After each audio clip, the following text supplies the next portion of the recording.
Right, so I'm going to do a little review on Spirit Airlines, and a lot of people that might wonder, why would you ever fly Spirit Airlines? But I'm going to tell you real quick why that I flew them because a lot of times I'll fly first class. However, when you fly Spirit, it's about fifth class sometimes.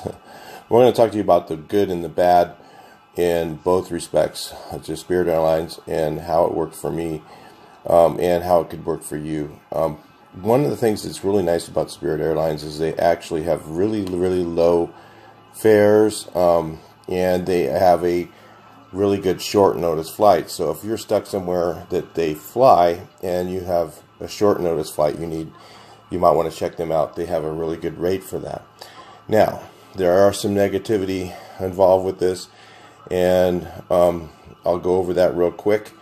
The negative things are that Spirit Airlines doesn't have any amenities. The seats don't recline, but stay with me. I'm going to talk to you about those seats in a little bit. And they do have options like the big front seat, and even they don't recline. But it may not be as bad as what you're going to think. So in here in the airline, I'm going to show you the seats. These are the seats, and they have this plastic backing on them, and they don't have any, if you notice there's no tray table. They really try to lighten up the airline to make it lightweight so that they can put more passengers and more cargo underneath. So, but the thing that's really wild about these seats, even though they don't recline and they have very little padding on them. They're actually very thin padding. Actually, the ones on this plane, some of them are different on the other plane I was on. But they have very little padding. But on a long flight, I was on a 5-hour flight, and they weren't really that uncomfortable. And the thing that I did notice is the seat backs where they go arch up. They don't actually... Where they go up, they actually go up a little bit higher before they start to go up. For a taller person, they weren't that terribly uncomfortable. Well, if you're short, you can usually be comfortable in almost anything.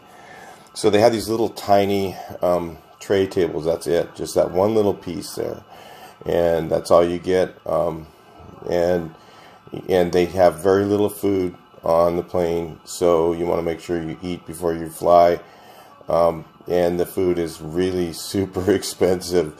It was like $12 for a beer and a water and I think a little bag of chips or something like that. So that's the kind of thing they have. They don't really have for alcohol.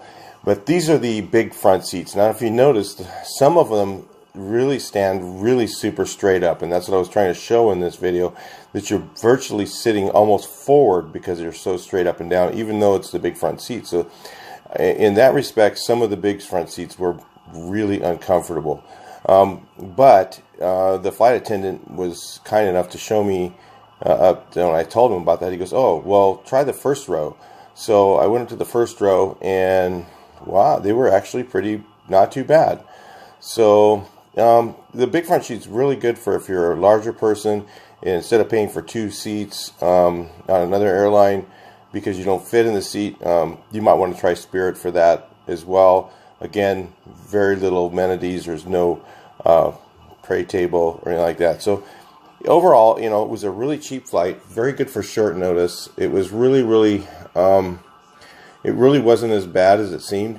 But for the price, I was looking at $2,000 or $3,000. I booked a same-day flight for like $200 on this airline. So, you really, for one way, you can't beat that. So